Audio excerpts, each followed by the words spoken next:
Mary Meet, Annie here. I have a topic, continuing on. I have lots of topics to do. It's so exciting. From a viewer. And the question was, can you discuss a topic or two that you've changed perspectives on? Now, to my viewer, I know there's a second half of that question that has to do with how my Unitarian Universalist experience may have influenced that. I'm separating into two things. So you're going to be this topic and you'll be the next topic. So if this one is a topic or two that you've changed perspectives on. So I'm thinking about changes in general. I think it all equals changes in perspective. The first one that came to my mind, it's going to sound morbid, but honestly, it's not. In the end, you'll find out it's a good thing. Almost everyone that I knew in the community that I was part of in the 70s is no longer with us. Well, that's not the good thing about it. These wonderful people were 10 to 15 years older than me. And with one exception at this point from my original coven, they've all either passed over or just disappeared from Cyberland and just don't have any communication with them anymore. It sounds at first like a bad thing. These are people who meant the world to me, who literally saved my life. But it's also a good thing, because every time I've lost one of those elders, I've gained new, younger friends. Because almost everybody I meet in community, in person especially, online almost always, is younger than me. So I don't have too many age peers in the conversations that I have. And the constant inspiration that comes from kind of dealing with the next generation, or even at this point, the third generation of practitioners, is it's changed my perspective, because it's kept me from my drifting towards tendencies of being resistant to change, or thinking there, and not for others but for me, is only one way, and that I shouldn't be fiddling with that. So that's a change in perspective that has to come from new blood, new intellect, new enthusiasm and passion, most especially. Okay, probably the most impactful change in perspective through this follows all the years of my practice. So we're talking from 20 to 66, so 46 years. It's been my evolving relationship to the God. Goddess came very easily to me. Well, not surprising, being a woman. It's also not surprising because when I made my way to my first earth-based circles, they were goddess only. And that didn't fit for me, and I've told that story a few times before. I needed the balance of the male, because for all the fact that, at that time, maybe we perceived a lot of damages done to us and to the world from the patriarchy. I had a loving grandfather, an amazing brother who's still my favorite person in the universe, and I had fantastic men friends. But it took me until my 40s to realize, even with all that said, and even with the importance of who the God became in my practices, he seemed, when I was honest with myself, one-dimensional. It actually took me maybe even another decade before I started understanding that when I would study the goddesses, I always looked for their earliest mythology, pre-classical Greek period, because they turned into basically shrews or wantons or gossipers, or you take the example of Hera, who turned into the jealous, avenging wife who was always being done wrong by Zeus. That's not who she was. That wasn't her history. It's how she was turned in the classical Greek period. Well, shame on me that I never stopped to think of the fact that the stories of the gods were the same thing. The things I had accepted from general mythology studies, from encyclopedias and a lot of books written, really made all the gods seem like the thunder and lightning gods that were spending a lot of time dallying and being spiteful or vengeful or nasty. Sometimes you knew why, sometimes you never knew why.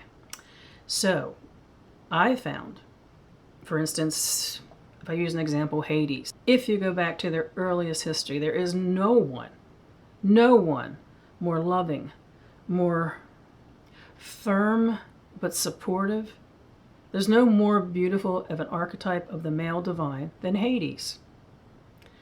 If you go back and do your best to learn the earliest of their story, their earliest mythology. And I said it always before the classical Greek period because that's when things start to change. So that evolution has been huge for me. I now have many faces to the male divine. Before, I think I took kind of the easy way out. I related to the God because I could make him whatever I wanted to be. I didn't understand that there were archetypes and stories about individual faces of male divinity that were extremely powerful. I have so many I can call on now. I'm this close to actually having a patron, something I've never had. I've always had a matron, but not a patron, but someone's tapping on my shoulder, let's just say. Let's see, my personal rituals. I have down here a list so I don't forget everything. My personal rituals have changed. They have changed because the bones are all still the same that they were in the 70s for me. But I've either simplified aspects of the practice or I've left out things that really, they didn't have anything to do with the major flow of my practice. My rituals, well, to some people my rituals are still going to seem like they're wordy, they're long, they're involved. But believe me, friends, they're half of what they used to be. They're half of what they used to be. In the end, there's nothing about the essence of them that has changed, but my approach to them, my getting in touch with the guttural, the emotional, the simplified in the sense of every word is personal and has meaning. There's that. The other thing that's changed about my practice is I'm not going to say I was not the kind of witch who wouldn't at the drop of the hat just throw up her arms outside and cast a circle around herself by just making it so and do whatever working she wanted in the moment. We were certainly trained to do that. But my comfort level at doing that has changed. It's changed. I still tend to do esbats and sabbats in my flow. I think my guides recognize that because I've done it so long. It's a pattern in the universe. But I'm spontaneous. I'm especially spontaneous when it comes to turning moments of awe and beauty into conversation with deity that's out of respect and just thank you. Thank you for this. Thank you for this experience. Thank you for my life. So I don't tend to do spell work without being within the confines of my circle. I don't think that will ever change. But what I can do by just raising my eyes to sun or moon and being in conversation with deity, it's become, I converse with my gods as in having a formal conversation, as much outside of circle as I used to do only inside circle. I hope that makes sense. So I was trying to think of any other things that would be a change in perspective. I thought of community. This might seem like, I don't know, a touchy subject to some of you who have a different view than I, and I do respect your view. I'm aware of a different view than mine. This path to me was not one of a wide community. It was about the intimate relationship within your circle. That is still the place I feel more comfortable. I don't feel that there is anything in who I am that needs to go out into the world to make our presence known, to educate. I'm not using the right words here, I don't think. I know that a lot of people in contemporary paganism feel that we each have a responsibility to be out in the world, out in a wider community that is not just our community, but a wider community. My perspective on cloistered practice hasn't changed. I still prefer it. It's actually still the only thing I truly need at many levels when it comes to the spiritual aspects of it. But I'm a human being. I need the company of my tribe.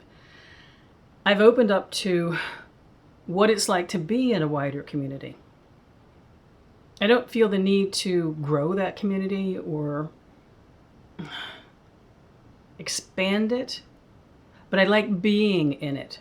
I think there's others who see what we do as a movement, and they're powerfully taking us forward. They're powerfully making who we are and what we do understandable and available to a lot more people. I'm all about that. That's not my perspective on who I am in our world, though.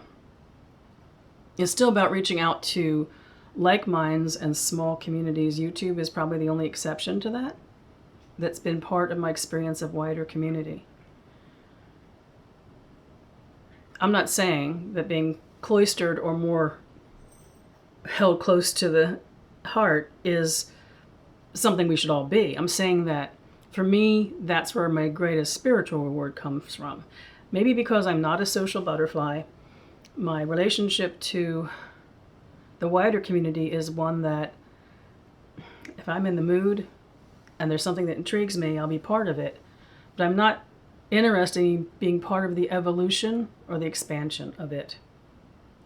That's a tricky one to try and describe. And I know it comes from the place that I'm a little bit of a hermit, and I'm not so much about, I'm the person, if we were all in a room of 100 people, I'd find one person and take them in the corner and have a wonderful conversation with them until I was ready to talk to the next person.